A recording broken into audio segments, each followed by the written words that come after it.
Welcome back to Cardano Trading, everyone. I just want to make a quick update video here on what's going on in the market today.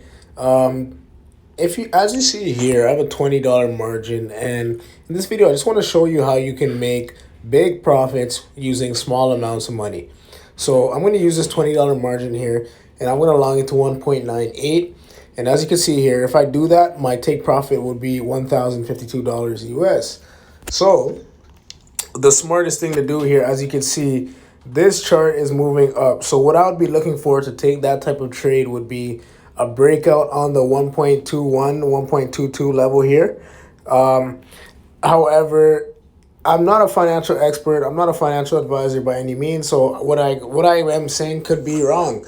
So do your due diligence, do your research. However, if you do want to just learn more, all you have to do is subscribe to our YouTube channel, give us a like, comment, whatever, any type of questions you have. And if you want to learn even more about cryptocurrency, you can join our course. The link will be in the description. As always, guys, happy trading and good luck, guys.